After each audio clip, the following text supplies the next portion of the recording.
Hey everyone, before we begin, I just want to make it clear that this video will be as spoiler-free as possible. I won't be showing off anything here story-wise or roster-wise that hasn't already been shown or discussed in the various trailers and showcases. Additionally, I will not be focusing on performance as I played this on PC with my own setup and settings. I don't like covering it when I'm not like someone that sets it up for like the best performance. I got it running well for me on my setup. Also, this is an initial review. I will have a release later that is longer and more fleshed out and structured for you guys. Monster Hunter marks its return with Wilds, Capcom's latest release in the series, which looks to restore the mechanics and aesthetic of Monster Hunter World specifically, while adding its own spin and changes. A lot of what you remember from World is there, while some mechanical additions feel as though they spring directly from Monster Hunter Rise. The Seikret, a new mount in Monster Hunter similar to the Palamute in Rise, sees a large amount of focus placed on it within this entry. Large swaths of the map are designed to be scalable only by your Seikret. However, many of these spots feel quite limiting and stiff, as if scripted for the Seikret, thus taking away a bit of control from the player. Many of these paths will cause the Seikret to automatically jump onto them, performing a series of acrobatics that you can at least jump off of to regain control of your character. That's the big thing with Wilds. The game often feels heavily constricted, with the Seikret being the main example. You'd think a mount would grant us more free-form control, and while that is true in open areas, it often felt as if the Seikret was actively working against me. It doesn't help that Wilds wants to be a very cinematic experience to the player, because those types of experiences often slow down or limit what the player is able to do. If you aren't in a cutscene, you will be in an on-rails Seikret riding experience so that the characters around you can drown you in exposition. This seriously happens every hunt in the story, at least initially, like the first half of the game. Before you fight a monster, you will usually experience a series of cutscenes and then a walking segment you have barely any control in. To help alleviate this forced downtime that repeats over and over, the game at the very least allows you to collect materials along the way. But since you are stuck in a given position, they have made it so that the slinger can grab most materials from a distance. This has the knock-on effect of making gathering even easier and more simplistic than it ever has been. Even World players may notice that many mechanics they are used to from the previous entry have now been watered down, much like how World reduced those of the old school games before it. I'm not trying to insult fifth fleeters or whatever either. Rather, I am expressing to newer players that they may start to experience a feeling that older players have noticed for some time, that these games continue to simplify and remove features for a larger audience. The Seikret is an overpowered companion for the player. Not only does it allow you to use your items while being fully mobile, such as sharpening or drinking potions, but it also allows you to perform aerial attacks whenever you want, so long as constant remounting is a way you enjoy experiencing the game. Even worse, it now acts as a get out of jail free card whenever you get knocked down by one of the many monsters you will be facing. Just whistle for your Seikret and it will pick you up off the ground, and the entire time this is happening, or most of it, you will be in iframes or evasion frames, meaning attacks won't hit you during this animation. If you thought the wirefall mechanic from Rise was bad, at least that one could be punished and cost resources. Now it's free and seemingly invincible. The most important aspect of a Monster Hunter experience is the monsters, and while they do look beautiful in the RE engine, mechanically I felt that these beasts continue to lag behind the power level of the player character. I felt this the most in Rise due to us being what I would call flying Sentai ninjas, fighting against monsters that were not able to keep up with us in the slightest. This was somewhat alleviated with Sunbreak, but generally the endgame challenge of a new generation Monster Hunter just means making the monsters hit harder. You still fly circles around them, but get hit once or twice and you may be toast. It can kind of depend on your build, like a little bit, but usually it's just they hit real hard. They hit way harder. It's sort of like that here. We were definitely slower in some ways without the wire bugs, but this is definitely made up in others. Seikrets allow us to run around the monster freely and safely, and even save us from knockdowns. And the physical power level of the player character is higher than I think it ever has been. With the new wound system, attacking certain areas of the monster repeatedly will open up a weak zone where you can attack to deal extra damage. By dealing enough damage to these spots, they will break further and give you random monster materials and maybe a knockdown. This can happen over and over again, meaning that the monster will constantly be in a position of weakness, taking extra damage constantly even if you aren't focusing on that aspect of the game. Speaking of focusing, the brand new focus mode is a little different per weapon, but the main idea is that you can enter this mode to see said weak points and then attack those points with a special move that will break it easily, sometimes breaking multiple in the process. It can also occasionally lead to a knockdown, giving you even more opportunities to deal intense damage to a monster. Now this is off script, but I cannot stress to you enough how busted focus mode and the weak point system is in this game. It is so overpowering when you hit a monster and then they have a wound show up that you can hit with the focus mode, because it basically stops them in their tracks, gives you a full animation of them doing nothing while you attack them, and then you get items, damage, maybe a weapon bonus, like with the longsword you get a level for doing that. It's just too strong. It's way too strong. So yeah, the player character benefits from that in a multitude of ways. You're not just getting showered in those countless materials I mentioned, making the grinding process almost non-existent, by the way, but you're also getting those bonuses I mentioned depending on your weapon. Again, with longsword, you thought the weapon was easy before? You thought that was the easy mode weapon? You can't go 2 minutes in this game without being at max spirit level now. You have a jumping attack off your Seikret that acts as a counter to give you a level if timed right. You have focus slash, you have EI slash, you have spirit roundhouse combos, and you even have a new charged move that can hit a monster with a free level that costs basically nothing. Additionally, every weak point you break with a focus attack gains you an additional level, so if you break multiple with one attack, you could suddenly be at max gauge from basically nothing. It's actually absurd. It's crazy. It's too powerful. Sure, if you just want the power fantasy, it's great, but the amount that you overpower enemies with these mechanics now feels almost unfair to the monster. The exact opposite of how you were supposed to feel as a small human fighting a giant dragon. Now, to its credit, there have been weapon design shifts to try and fix the more boring aspects of them. The game has changed the design of longsword in this way. It used to feel like the idea was to counter as much as possible and then perform a high damage helmbreaker that would cost you spirit levels. Now being at max spirit level unlocks a new, faster, and stronger set of moves for the player, making you want to stay in this state for as long as possible before performing the helmbreaker with a new follow-up finisher. This can cost you multiple levels, but this hardly matters considering how easy it is to build them back up almost immediately. For the grand majority of the fight, you're probably going to be at max level.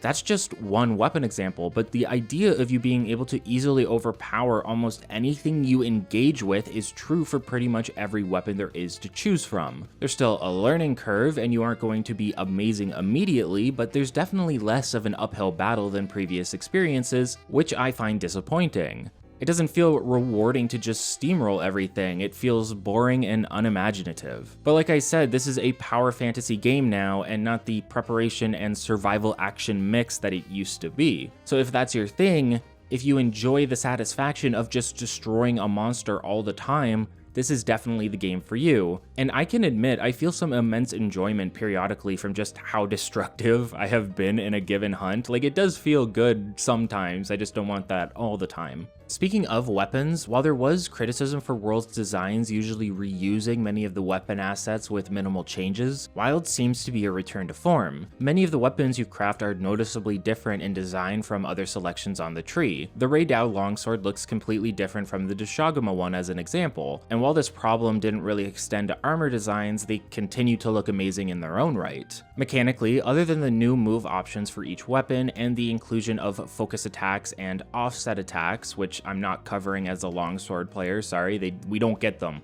We don't get those. Weapons now have innate armor skills attached to each of them. Now, I say armor skills because that's what they've always been called, but there's more of a distinction now, and I think that's pretty great. Weapon decorations can only be attached to weapons and armor decorations to armor, meaning we now have weapon and armor skills respectively. This means a large portion of your offensive capabilities are going to be tied to what you can slot within your weapon.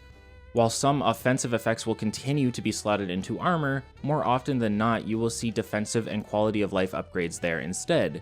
However, the armor sets you craft will have their own innate abilities, and many of those will be offensive in nature, such as the new burst skill. So you have innate armor skills, you have innate weapon skills, and you can gem or decorate those as you see fit. This is a smart way of partially solving the build issues, considering we now have 2 weapons to choose from on a given hunt. With the Seikret, we can swap between 2 weapons by mounting onto it. This means your focus is to make a armor set that is beneficial to both weapons on an armor level, but you get to fine-tune the weapons themselves, potentially not nerfing yourself by switching between them. But who am I kidding anyway? I ran 2 longswords my entire playthrough just so I had different elemental options per hunt. I really enjoyed this inclusion specifically, as I was never a fan of going back to my tent in order to swap gear. Now there's a good chance I may have the right weapon for a given situation. This is especially useful when hunting 2 monsters at once. You have more abilities for planning ahead, which I enjoy. I enjoy preparation. I think that's fun. Now, the biggest issue I have is that once again, charms have been reverted to craftable items, while decorations are the random element within the game, meaning finding even one skill that you really want is going to be an uphill battle.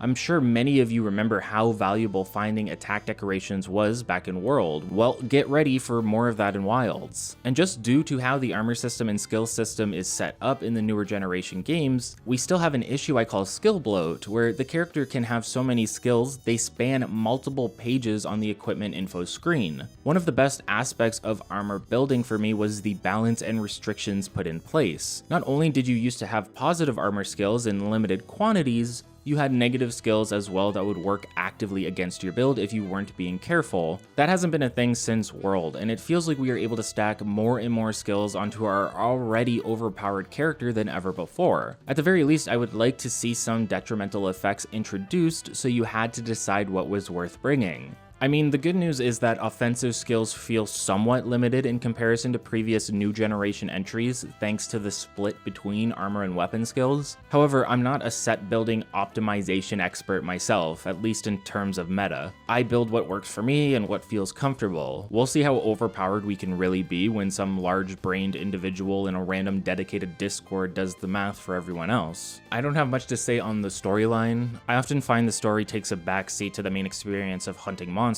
However, much like World, they really want you to take your time within the initial missions in the game in order to look at everything and soak it all in. The issue is that you can't really skip most of the process, and so you feel stuck in downtime until the game is finally willing to let you go. Sure, you can skip cutscenes now, but you can't skip those long walking segments of which you will be seeing over and over again. I can at least understand that the game wants to showcase everything that has been designed in a map, but the funniest part about these is that they all mostly take place in low rank, where the entirety of the maps are almost always covered in clouds with very little color breaking through. Now, this aspect of the game does change slightly as the story progresses, but you're going to be spending a large portion of the game traveling through dreary looking areas, making these walking segments feel even more excruciating because of that. This is another of the game's biggest issues. It tries to handhold you through the areas and storyline whenever possible, and once you are finally let free, fights against monsters leave you feeling unsatisfied because there's no real challenge to them. Monsters are there to be elaborate target dummies for you, rather than a mountain to climb over. And with the game loop being what it is, this is all we do over and over again. Stuck in a walking segment for 5 minutes only to finally fight something underwhelming. This never stops happening during the storyline, and this difficulty scaling never really changes. With early reviews like these, there's usually a large amount of limitations put on the reviewer that prevent them from going into detail about what we liked or disliked exactly within the game, potentially for spoiler reasons or other things like that. This is especially true for Monster Hunter Wilds, as there is a lot of the mid to end game that left me frustrated, and I plan on talking about it in greater detail once the game is released and I can make a larger review. That being said, Monster Hunter Wilds has plenty within the first half of the game for me to be frustrated about. You may think that's because it's not like the older games, not like Monster Hunter 3 Ultimate or Freedom Unite, the games I am very vocal about enjoying more, but no. As I mentioned with Rise a long time ago, there's only so many times I can look at the design shift of the newer generation of games and complain that they aren't like the older experiences. Now we need to compare new generation experiences to the other new generation ones.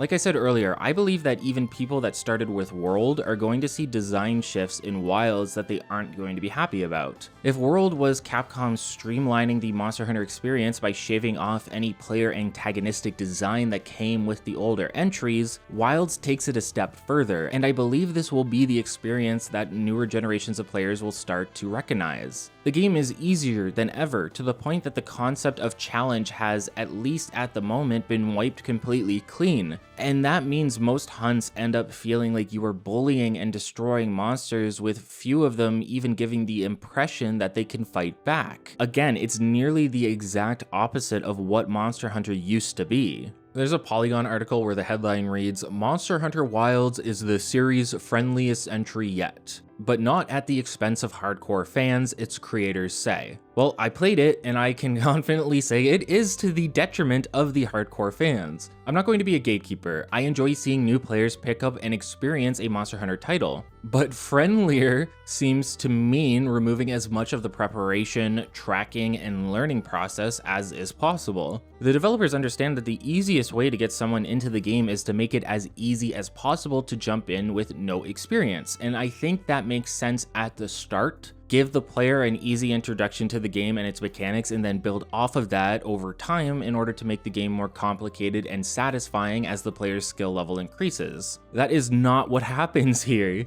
Monster Hunter Wilds is one of the easiest, most simplistic entries to ever be released, and that is true through the entirety of the experience. As they continue to make the game simpler, removing the small little challenges along the way, wiping personality from the series, said series starts becoming something that isn't what I once enjoyed, and that can be okay in a way.